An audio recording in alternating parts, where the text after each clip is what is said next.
Hello everyone, কেমন আছো তোমরা সবাই? আমি তো খুব ভালো আছি। চলে এলাম একটা নতুন ভিডিও নিয়ে। টাইটেল থাম্বনেল থেকে নিশ্চয়ই বুঝেই গেছো আজকে ব্লগটা কে নিয়ে হতে চলেছে। আজকে হ্যাঁ, একটু পরে বলবো, দাঁড়াও। আমি আজকেও সকাল সকাল উঠে পড়েছিলাম, সবকিছু কাজ সেরে। আজকে একটু তাড়াহুড়োর মধ্যে আছি, কারণ মামা আমাকে শুয়ে দিয়ে সমস্ত কাজ সেরে এলাম এক্ষুনি। এই যে দেখো, আমার পুরো মুখ পুরো জল হয়ে আছে, কারণ এখনো মুখটা ধুয়ে এলাম ব্রাশ করে। এখন দুটো বিস্কিট খাবো, মামা আমাকে ওষুধ খাওয়াবো, মামা আমাকে খাওয়াবো। তো অনেক কাজ আছে, চলো দেখি মামা এখন কি করছে। আর শুয়ে শুয়ে এইভাবে খেলা করছি, দেখেছো? আমি এই যে এক্ষুনি এলাম। মামা দেখো কি করছে, এই সকাল সকাল খেলা করছে।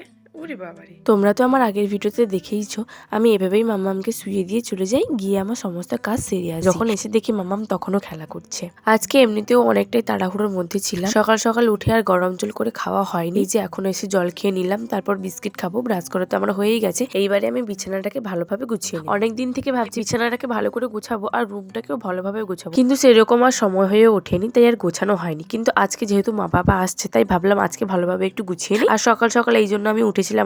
আজকে অনেকটাই তাড়াহুড়োর মধ্যে ছিলাম। আজকে এমনিতেও আমি বেডশিটটা ধোবো আমি ভেবেই রেখেছিলাম, কারণ ওই 3-4 দিন মতো হয়েছে আমি বেডশিটটা পেতেছি। ওই জন্য ভাবলাম না, নোংরা বেডশিট একদম রাখবো না। আর বাচ্চা ঘুমালেতেও সবকিছু পরিষ্কার পরিচ্ছন্ন রাখতে হবে। ওই জন্য আমি 3-4 দিন হলে তারপর আমি ধুয়ে নিই। যেই দিন হয়তো খুব ব্যস্ত আছি, ধুই পারবো না, সময় হচ্ছে না, ওই দিনটা আমি বাদ দিই, না হলে তার পরের দিনই আমি ধুয়ে নিই। আমি এখন বিস্কিট খাচ্ছি। ওই দেখো আমার মামা আমার দিকে তাকিয়ে আছে, বলছে কি খেয়ে নিচ্ছে মামা, কি খেয়ে নিচ্ছে, আমাকে কিন্তু দিচ্ছে না। আর তারপর দেখো দিদা এসে ওর সঙ্গে কথা বলছে কি গো অনুমা, বাইরে কি বেরোনো হবে না? ওই জানলা দিয়ে যতক্ষণ না ভালো করে রোদ আসে, আমি কিন্তু তার আগে আমার মেয়েকে বেরোতে দেই না। ওই জন্য এতক্ষণ ও রুমেই শুয়েছিল। আর এই দেখো এখন ওকে দোলনায় শুয়ে দিয়েছি, আর ওইদিকে আমি এখন বেডশিটটা পাতবো, ওই জন্য এখানে ওকে শুয়ে দিয়েছি। সকাল সকাল মেয়ের মুড এখন খুব ভালো আছে। যেদিন যদি মুড খারাপ থাকে, সেদিন তুমি যেখানেই শোয়াও না কেন খুব কান্না করবে।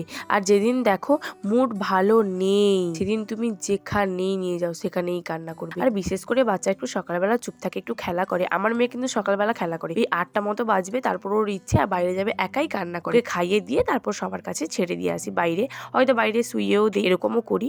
আচ্ছা দেখো আমি কত তাড়াতাড়ি কাজগুলো করছি। এরকম যদি সত্যি কাজগুলো করতে পারতাম কত ভালো হতো, তাই না? ওই দিন যে ভিডিওটা ছেড়েছিলাম, ওই যে মামামকে শুইয়ে রেখে আমি কাজগুলো করি, আমি বাড়ির পাশে গেছিলাম, একজন দিদি আমাকে জিজ্ঞেস করছে কেন তোমার বাড়িতে কি আর কেউ নেই বাচ্চা নেওয়ার মতো, তুমি বাচ্চাকে শুইয়ে দিয়ে কাজগুলো করো? সকালবেলা কত কুয়াশা থাকে, সবাই যে যার কাজে ব্যস্ত থাকে।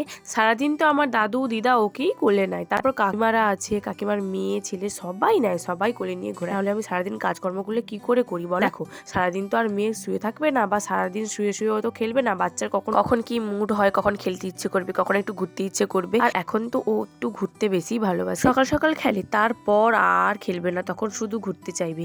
এইখানে দেখো আমি আমার কাকিমার বাড়িতে ওকে নিয়ে এসেছি, কারণ আমি এখন কাজ করব, ওর কাপড়গুলো ধুতে যাবো, ওই জন্য এখানে দিয়ে গেলাম কাকিমার কাছে। ওই যে ভাই নিয়ে বসছে, এই যে তার কাপড়গুলো আছে, আমি এগুলো এখন ধুতে যাব। ওগুলো ধুয়ে নিয়ে এসে যখন দেখি ও মা তো চলেই এসছে, বাবা কিন্তু পরে আসবে। বাবা যেহেতু টোটো নিয়ে বেরিয়েছে, ওই জন্য বাবা আসেনি, মা এসছে। তখন আমার স্নান করা কমপ্লিট আর কাপড়গুলো ধোয়া তো হয়ে গেছে। এখন আমি ডিম ভাজবো, মাকে খেতে দেবো। মাকে খেতে দেওয়ার পর আমিও খেয়ে নিলাম। আর এখানে দেখো মা এখন সবজি কাটতে বসছে, দিদা রান্না করবে। তারপরেই মামা আমাকে স্নান করিয়ে দিয়ে এই জন্য দেখো কান্না করছে। স্নান করানোর পর মাকে এখানে ধরিয়ে দিয়ে গেলাম, আর ওইখানে আমার কিছু কাজ ছিল, এখানে সবকিছু গুছিয়ে নিচ্ছি, খাওয়া দাওয়া হবে। এখানে দেখো মা আমার মামার সঙ্গে কিভাবে সময় কাটাচ্ছে। তোমরা সবাই নিশ্চয়ই ভাবছো আমার মা কোথায় ছিল, আমার মা হঠাৎ কোথা থেকে এলো।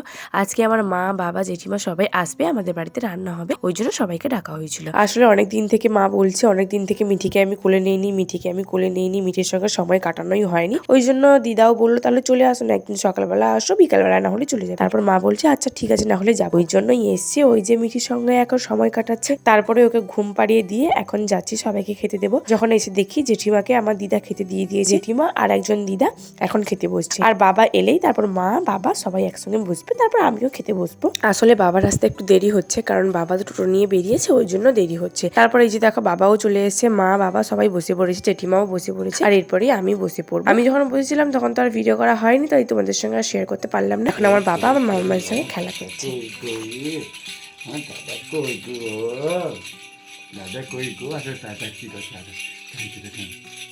কি গো মিঠি, ও মিঠি, ও মিঠি।